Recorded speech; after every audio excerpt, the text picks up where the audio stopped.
Good morning, everyone. and I'm going to be presenting from my bed today because we're going to be talking about sleep. We're going to be talking about rest. And I thought, where should I present from? And no other better place suggested itself than this one. We're going to be talking about pillow talk. Pillow talk. Sleep. Sleep is a very interesting and complex idea that science is now finding out more and more about. And so we're going to talk some about the science so that you can understand it a little bit.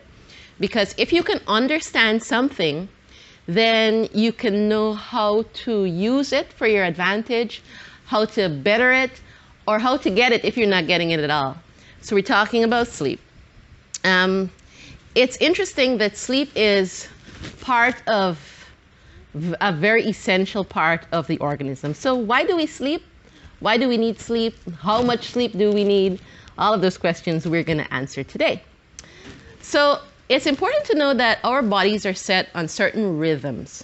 The circadian rhythm, circa meaning circle, dian coming from diam meaning day. So it's like a day circle or a day that circles a circle. And the largest circle that we can think about in our minds in our small sphere is the sun. So it's about a cycle that circles the sun, or about a clock, a body clock, an internal clock that circles the sun. That internal clock is called the suprachiasmatic nucleus. It's interesting in that supra means above and chiasm means a crossway place. And so it's just as the light enters to the optic nerve, just above that area, deep within the brain, you have this nucleus that works in conjunction with the rest of the brain, because none of the brain works independently of each other. But it's a clock that is highly dependent on light, and this light is coming from your eyes. Now, what's interesting about this clock is that it doesn't just control sleep. It controls emotions. It controls your metabolic rate. It controls eating, drinking, the amount of urine that you will put out in a day. It's very interesting, this clock. And this particular clock is particularly important for sleeping, okay? For the love of the pillow. And then our body is important. Not only do we have this day-to-day clock, but we actually have a weekly clock. So sleep, which is what we're going to be talking about, is important, but it's important that you understand the concept of rest. So our body is built on a 7-day weekly cycle. That's just how it's built. And you know, during the French Revolution, they tried a 10-day week cycle, and it caused havoc. People ended up really losing their minds. And throughout history, they've tried several cycles for the week, and no, the one that works for us is the weekly cycle.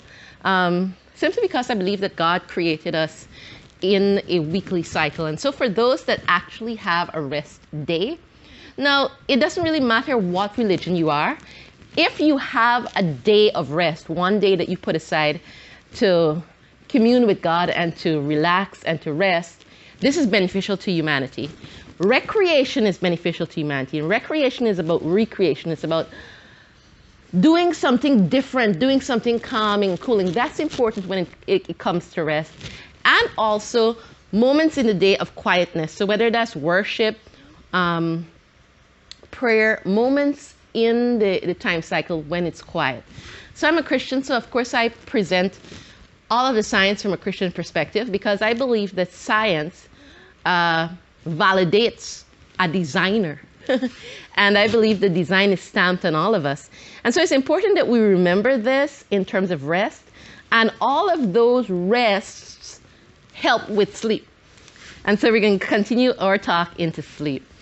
And before we go any further, because we're going to talk about melatonin, which is so important, before I go any further, we want to stop to just offer prayer. Father, we pray that you might bless us and grant us understanding as we look at science and as we seek to understand how you would have us to be. In Jesus' name, amen. All right, so we're looking at melatonin, and if you look at the graph, Melatonin is interesting because it starts to rise, and it'll put out throughout the sleep cycle, but it really starts to rise around 6 p.m. And in my part of the world, because I'm in South America and we're near the equator, sunset is always around 6 p.m. And so our body clocks, our biological clocks, our suprachiasmatic nucleus deep within our brains, they're more normalized because we don't have the hour change and we don't have the great shifts of the sunrise and the sunset as you would find in other parts of the world. And so it's actually easier for us to sleep. I'm going to explain that in a bit. So melatonin, or what's called the hormone of darkness, and there are many names for it, it begins to release around dusk or around sunset, and it sends a signaling message. And the message that it's saying is, it's time to sleep. But that signaling begins around sunset. And that's very important because it has about 3.5 hours for that signaling to become strong enough so that you're sleeping. It's very important because that's going to play a part into when you should take melatonin, when you're trying to use it in order to help enhance your sleep if you're not sleeping well. So it of itself, though, melatonin is not like a tranquilizer. Some people, they call me, they say, I've been using melatonin, but it's not working for me. Well, melatonin is not a tranquilizer. It's just a signaler. It's like, somebody that blows the whistle for the start of the race, telling you it's dark, it's dark. It's released from the pineal gland, and the pineal gland kind of acts as a brake. So it presses on the brake, and it stops signaling of light, and it says, oh, it's time to sleep. When you're traveling, so for those of you who've traveled, and like me, you're traveling from one place to the next, you end up sometimes suffering from jet lag and you feel extremely tired. That's because many times you're flying into different zones. You're gaining an hour, or you're losing an hour, time is changing, sunset is changing, sunrise is changing. The very fact that you're flying in that kind of altitude affects so much. And so the nucleus, the suprachiasmatic nucleus, can only account for about 1 hour difference. So depending on how you travel and how much you travel, that can play real havoc on your sleep quality. So keep that in mind for those of you travelers. And we're going to try to put in some things that you can do to help with that, if you must travel for work or for missions like I do. And like I love to do, because I love traveling. So there's that clock, there's that body clock operating. And then there's also the sleep pressure, So there's the suprachiasmatic nucleus and the pineal gland, and those guys working with the biological clock, the rhythm around the sun. And then there's sleep pressure. There's something called adenosine. And adenosine is building up. It's building up right now as you listen to this.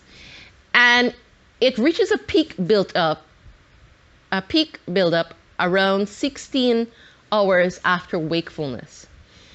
And then it exerts a pressure because it has these receptors in the brain for adenosine, and they flush the system, and they really exert an influence that says, shutting off all the wakefulness, telling you it's time for pillow talk. And between the clock and this pressure, it can become so much that you really start feeling drowsy. You start to yawn, and you start to relax into getting sleepy and falling to sleep. Now, what's interesting about this is that adenosine receptors are capable of attaching themselves not only to adenosine, but caffeine, because caffeine looks like adenosine. And the thing about caffeine is that caffeine is really one of the well-known, best used drugs in the world. That's what it is. It's a drug. And it's dangerous in that it has a half-life between 5 to 7 hours. So it'll get into your bloodstream within 30 minutes, but then the half-life, and when they say a half-life, it means how quickly something can be gotten out of the body in half as much. So if you drink 1 cup, half of that cup will be out of your body in 5 to 7 hours. The entire cup will be out of your body in 10 to 14 hours. And it depends on different people because, like, you know, being lactose intolerant, some people are really lactose intolerant because, like in the African community, they just were not accustomed to drinking milk. Their ancestors never used to do that. But in the more white communities, their ancestors were accustomed to drinking lots of more dairy. And so they have less sensitivity to milk. The same thing is with caffeine. So it doesn't affect everybody the same. So one person could drink a cup and they could be like, that's doing me nothing, because their ancestors were accustomed to coffee use. You know, like in certain countries that are very big coffee users. And then there are other people that it can really affect them a lot because they don't have that. They have a really, really high sensitivity. But nevertheless of the sensitivities, caffeine affects adenosine because it can stop in those receptors. And when it does, adenosine doesn't stop building up. It's still building up, but the caffeine is blocking it. So you feel alert and awake, but in reality you aren't, because again, caffeine is a neuro stimulator. And so what happens is that when the caffeine finally gets out of the body, the adenosine rushes into its receptors and you have a corresponding kind of crash where you look like that guy on the screen. Exactly. No, NASA did an interesting experiment where they fed spiders varying drugs. So they did LSD, they did speed, they did marijuana, and they did caffeine. And if you look at the spider webs, the spiders built the worst webs when they had caffeine, because it really affects your motor skills. It really affects your ability to function. This is what caffeine does. So you want to stay away from caffeine. And if you've been drinking caffeine and you have sleep problems, well, there you go. Just stop. Stop drinking it, right? That's pretty easy. That's pretty simple. Then we have what happens when we're falling asleep. So you have the whole melatonin thing that I talked about. Then you have the whole sleep pressure thing after being awake, both of them trying to put you to sleep. And then the thalamus comes in and he imposes a sensory lockdown. So he says no more signaling coming up through the cortex about the world outside. And then conscious mapping of time stops and you're falling asleep, and you don't have a sense of time consciously, but unconsciously you do, which is fascinating. Because it's possible for you to have no alarm set, but your body knows exactly when it's 5:30 and you'll wake up 5:30 every single day. And so it's fascinating that even though you're not conscious of things, the brain is still very much awake, and you're going to see that it really is very much awake. So with children, they need a lot more sleep. And the reason for that is because they're learning so much. Like babies sleep the most in the world because it's like a sensory world. You know, they come out of their mother's womb and then there's bomb everywhere, everything. And they're absorbing all that information and trying to process it. And so they need the most sleep. And then children, as they grow, they need sleep. Adolescents need sleep too. Teenagers need sleep. But it's an interesting that happens with teenagers. And you can fix this, because I didn't have this problem when I was a teen. But with many teenagers, what happens with their suprachiasmatic nucleus in the deeper in the brain, it kind of progresses forward so that it actually gives them more time to stay awake. And so you might wonder, what's happening with my 14-year-old? He used to go to sleep so early and now all of a sudden he can stay awake. Well, it's because as they're going through puberty and as they're changing, their biological clock is changing too. And so what they need to do is just continue to have a habit of getting to sleep at the right time. And as long as they do that, they will self-correct their biological clock and they'll be fine. Now, if you don't self-correct your biological clock and that happens, then it'll continue, and even into college years, you're going to be up late, and then you're going to create a habit of just late. And then, like, I have some friends that are just some insomniacs. They cannot fall asleep before midnight. Some of them, some of them are like, what do you do to fall asleep so early, Latoya? I mean, everything is in the night, and they're like night persons, and in the day they function still because they have jobs, but they're causing havoc on themselves, and they know it. They know it. One of my friends told me, he knows that his entire character, who he is, changes when he becomes sleep deprived. And we're going to talk more about that. So it's interesting, all of this going on when you fall asleep, and then while you're sleeping, there's a whole bunch of things happening. So you have building and repair of varying parts of the body, because various hormones in the body, not just melatonin, but various hormones come alive.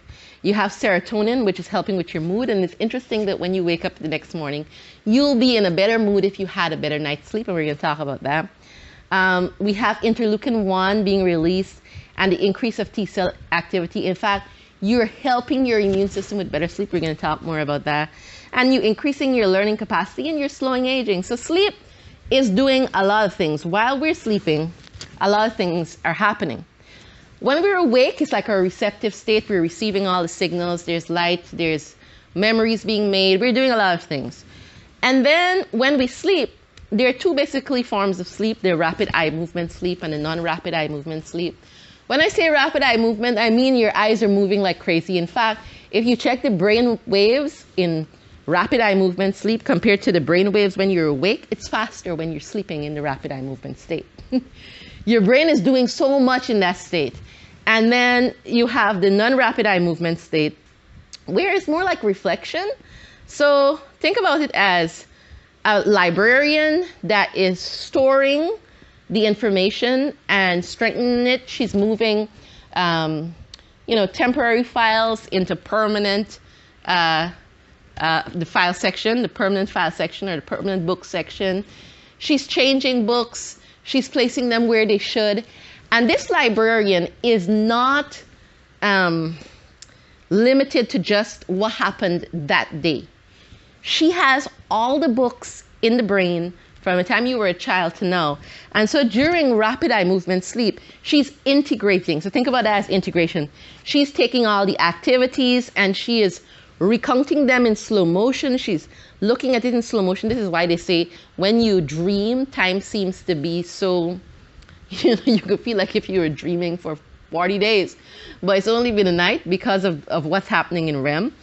And she's doing all of this, and what she can do, if she sees something here, she can say, okay, I need to send that over to the motor skills department because the person was trying to play a piano. We're going to talk about that some more. Or she can say, I need to send this over. Oh, I can see something that happened when she was 12. This should go with what happened today. And then when you wake up in the morning, you're like, how did I know that? I wasn't thinking about that. But the body, the brain during sleep actually problem solved. And so when you woke up, it's like, I understand this. This can also happen with napping because, now by the way, I'm not suggesting you nap if you have sleep problems. We're going to talk about that too.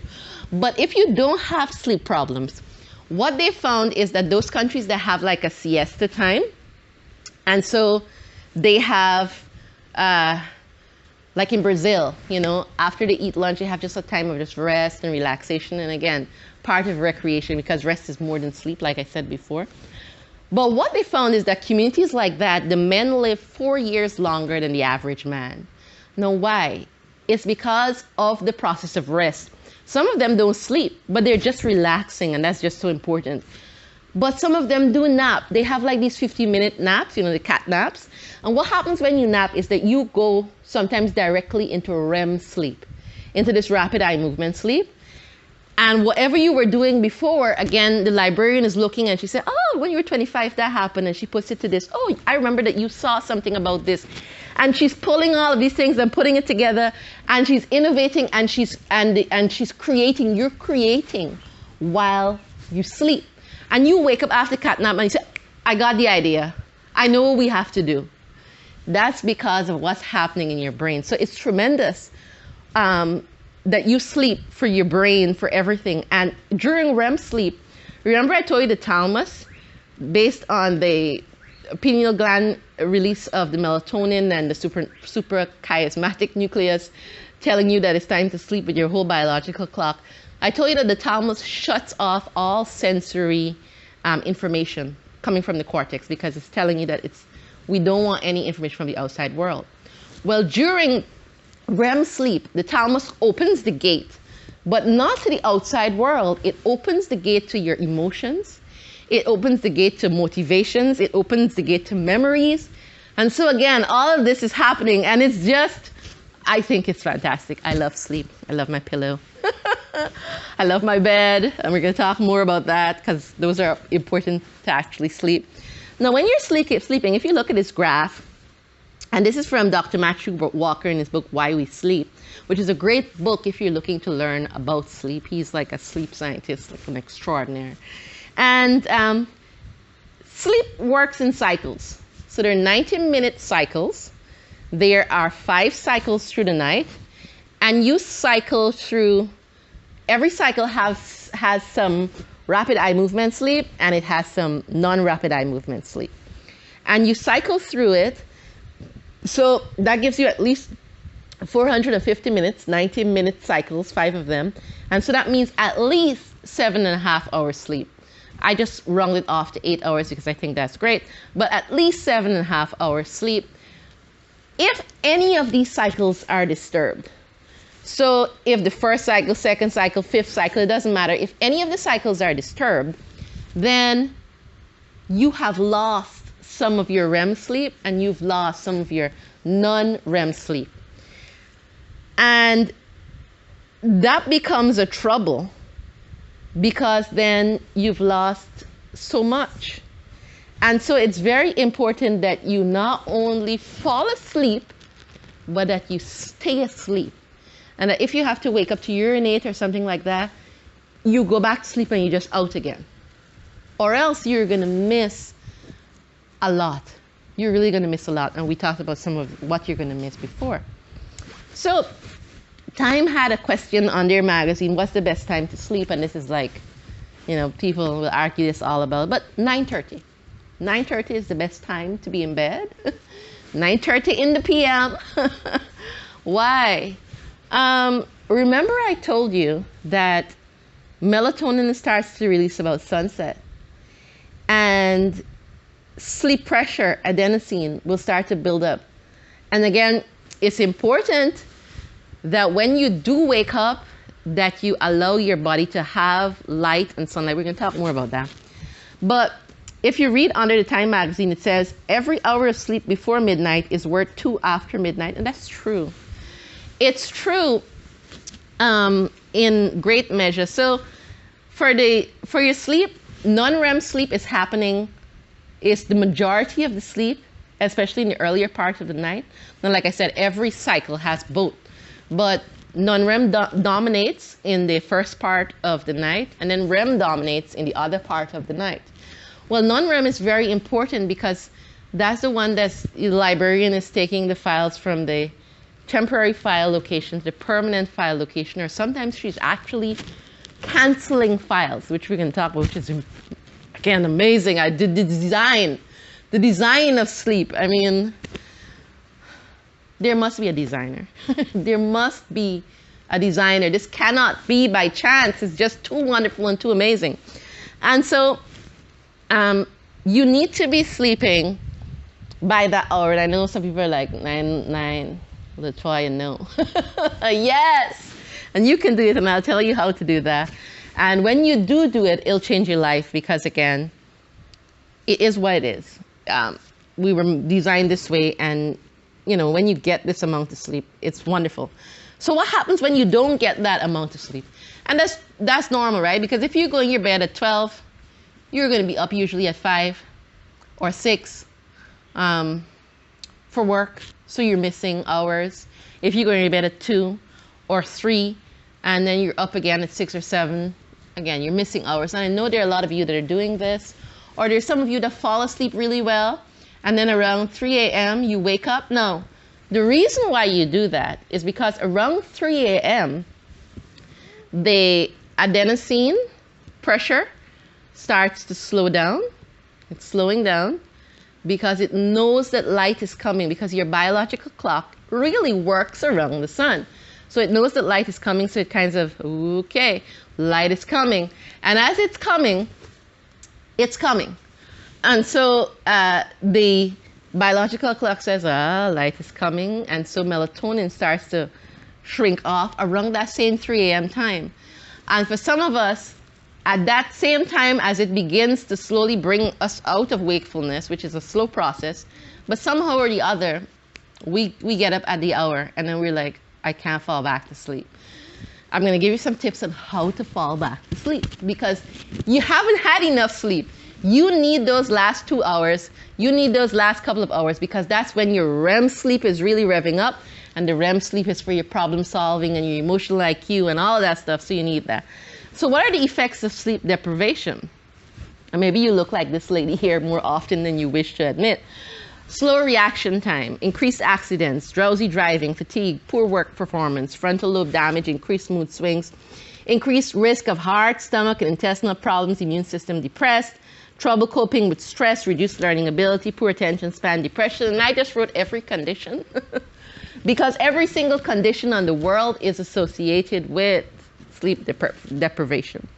So you don't want to do that. Losing even 3 hours of sleep on a given night will cut the immune system in half. And we're going to talk about that in a moment right here, sleep and immunity. So you can cut your immune system in half, literally, by not having sleep. And what's interesting is that Dr. Kruger did an experiment. And when he deprived his animals of sleep, the animals produced a protein, the bacteria, which is the bacteria. Did I give you a look at the bacteria? This is amazing, right? Your microbiome produces a peptide, a protein peptide that accumulates in the spinal fluid. And this peptide causes fevers. It triggers the immune system to work. And it enhances non-REM sleep. So that when you're sleep deprived, you become more prone to disease. But being more prone to disease also tells you that you need to sleep. So for example, if you caught the flu or you had a cold, your body is like, sleep, sleep. Some of you that had COVID, during the time, you would have known that you were tired and you just wanted to sleep, even in a day, because your immune system is being revved up when you sleep. So this is, I'm sorry, this stuff is amazing to me. So instead of taking a pill, just take a nap, just sleep. And of course, any of you that have been sick, you would know that when you're sick, your body says sleep, because again, the immune system is being helped when you sleep. And then of course, sleep and motor control. How many accidents are caused by sleep deprivation? A lot. I've been in the car when the driver is falling asleep at the wheel. I've seen that with my own eyes, and I'm like, wake up, you know? And of course, it's a big deal, and again, because people are so tired. They're continually tired, and we really need to move from a society of this kind of zombie mania where we can't keep our eyes open because we are awake for pleasure or for good things. It could be for good things or for the job, or there's so many people that have shift work. And it's amazing to me that some of the shift workers are some of the ones that we need them to have good motor skills, like our doctors or nurses, fire department people, police officers. You know, we need them to have good motor skills. They operate instruments that can save lives. But many of them are shift work, and they're missing out on all of the benefits of good sleep. And so what they found is that they did some experiments. Dr. Matthew did some experiments, and he did some experiments with pianists, people that play the piano. And what they found is that as you're learning music, you're playing an instrument, in this case was the piano, and you didn't get it yet, you haven't gotten it yet. But when you slept, when you woke up, your brain knew how to play the instrument. It's like, I got it. You would have been practicing all day and you're making mistakes the day before, but after a good night's sleep the next day, you got it. And what they've seen is that while sleeping, remember I told you that librarian? She'll take some of the skills, some of the memories, some of what you're learning, and throw it into the other parts of the brain and say, okay, this is what they were doing. So that when you wake up, you can do it better. And this is not just for playing instruments. This is for everything. They did it with basketball players. And after a good night's sleep, they had an improvement in their three-point shots, in their passes. And they had a decrease in game error. And so across the board, sleep helps with motor skills. This becomes even more essential as you age. Sleep is essential for motor skills. They found that sleeping for a patient that suffered a stroke is essential in getting the patient back to relearning their motor skills. Again, just what happens in sleep is amazing. Sleep and weight loss, this one is another shocker. Although for those of you who've been struggling with your weight, I don't think you would find it so shocking. Too little sleep swells the hormones that are responsible for making you feel hungry and suppresses the hormone that is there to make you full. So that's your leptin and your ghrelin hormones.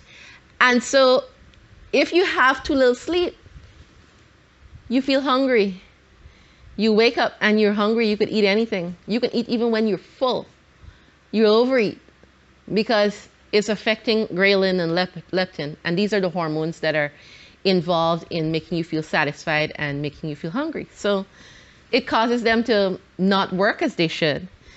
What's even more interesting is that if you attempt to lose weight when you're in a sleep-deprived state, your body will actually lose lean mass instead of fat. It's just interesting. We are designed to sleep, and I love my pillow, man. We're designed to sleep. I love my bed. I love these things. Sleep and animals. Oh, this one is just, again, designer, amazing. The bird in the middle, the white-crowned sparrow, will fly almost totally sleep-deprived during a migratory period. If you try that at any other time in the life cycle of this bird, you will cause havoc. But during its migrational period, it can fly almost 24 hours without sleeping, which is amazing, again, because it shows a design, someone that understood the need for migration, that built the bird in this way and the ability to adapt in this marvelous way. Aquatic animals, you would think if they fall asleep, they're going to fall asleep and drown, right? Because what happens in REM sleep, when you enter into rapid eye movement sleep and you're doing all the integration and all of that creativity and all the problem solving and all that putting together and all of that, your body puts all the muscles in your body into a paralysis. You cannot move because your mind does not want your body to act out what you might begin dreaming of. Because then, we would be all those of us who dreamed that we could fly, we might be in some problems, right? Because we might walk out sleepwalking and jump off the roof. And of course, sleepwalking is a thing that, is a trouble for some people. One man killed someone because he was sleepwalking. He had no idea that he had done it. And so the body will actually put you into a state of paralysis. That's what it does. For those who are sleepwalking, something has gone wrong with this mechanism. But that's what the body does. So, but can you imagine like a whale or a fish during REM sleep? They would sink to the bottom and drown. So what happens with the aquatic animals and with the birds as well is that they're able to sleep with one half of their brain. and then sleep with the other half of the brain, so that they're able actually to not drown, not sink. And with birds, they can literally sleep with one eye open because half of the brain is awake and half of the other brain is asleep. I mean, isn't that amazing? I think so. I think it's absolutely amazing. So sleep and the elderly. Non-REM sleep. So that's the sleep responsible, again, the librarian of putting those short-term memories into long-term memories. Those brain waves become smaller and less powerful and fewer in number as we age. And this is why memory loss becomes a thing in adults. Fragmentation happens. A lot of older people wake up often in the night. Sometimes it's just to urinate. Sometimes it's for reasons they don't know. They just can't seem to sleep well through the night. And then what happens, I told you, adolescents, their clock go forward when they reach a certain age. Well, with the elderly, their clock goes forward, goes backward, so that they'll sleep, sleep pressure, and the biological clock releasing their melatonin earlier. So they'll tend to start going to bed sometimes at 7 p.m. in the night. They start feeling sleepy. Snoozing, and a lot of them snooze, and I will suggest that if you have problems sleeping, that you don't snooze. You don't nap, because what happens during snoozing, I did talk about napping and siesta, and again, those are for people that have no problem sleeping. But if you're an elderly person with a problem sleeping, don't nap during the day, don't snooze, because what happens is that as you're snoozing, some of the adenosine, that thing that builds up in the brain that causes this great sleep pressure, it goes away every time you nap. A little bit of it goes away.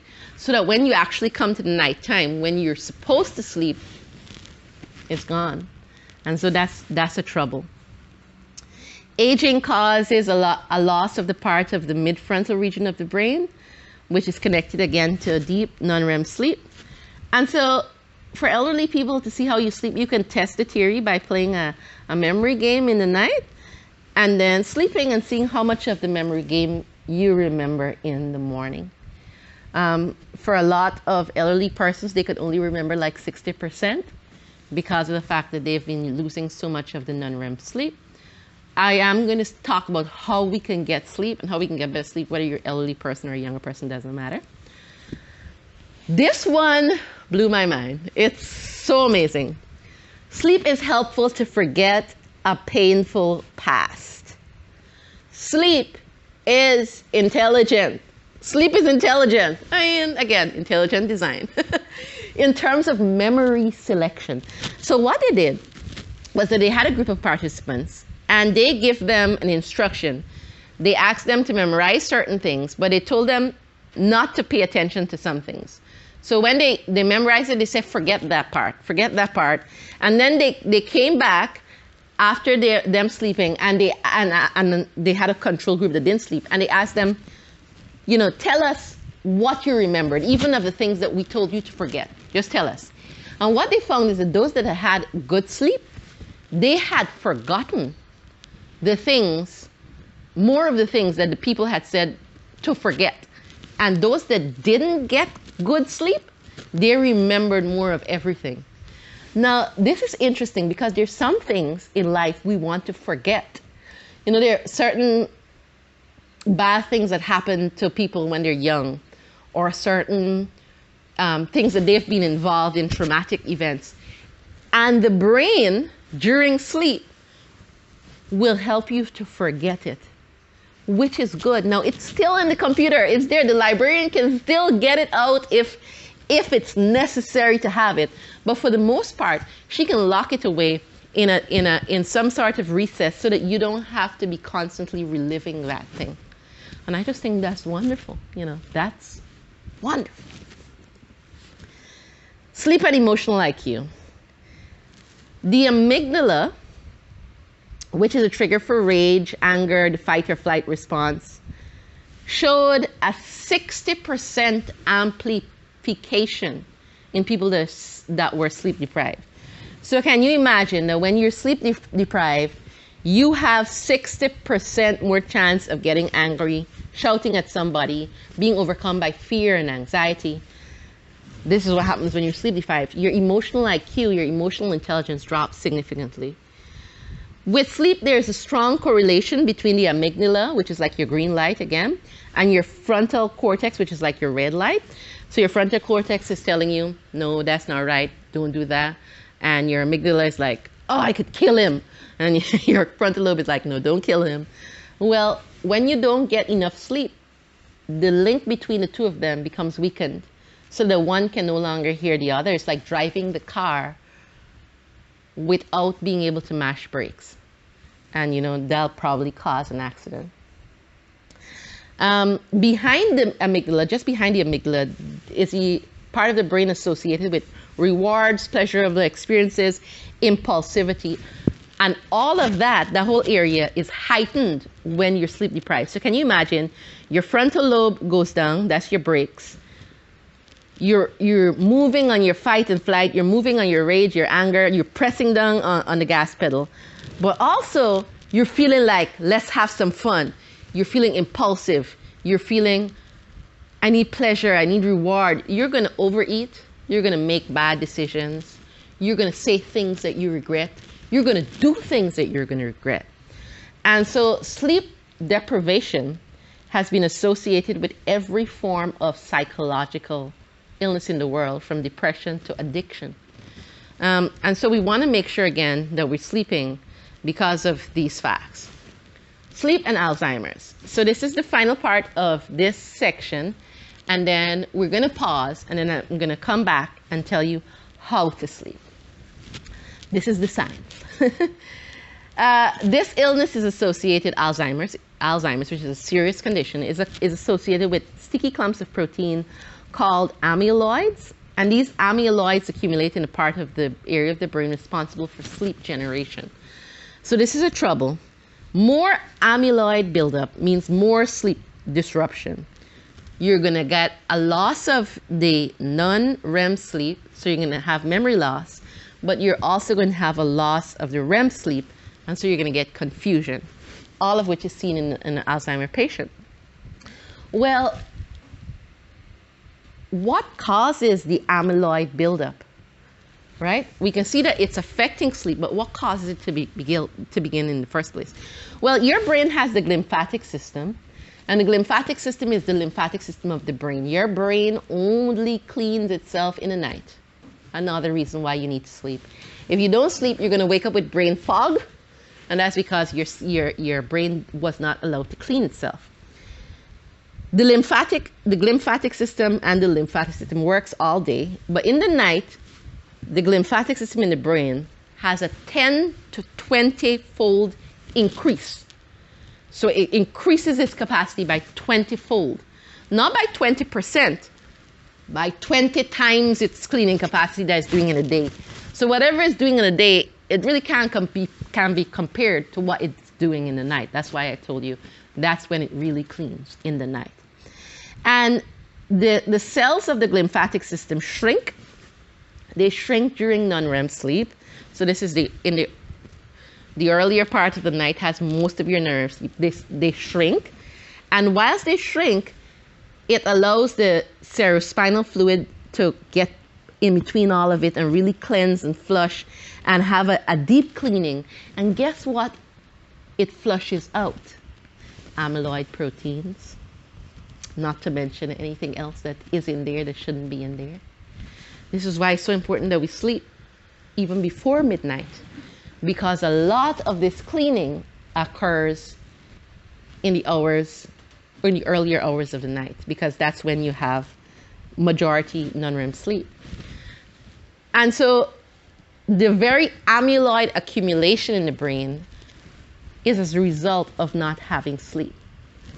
And so for elderly people, it's very, very important that they sleep. For everybody, it's very, very important that they sleep. So let's take a pause here, and then we'll come back and I'll tell you how to sleep. We'll talk about practical things that you can do to help you to sleep.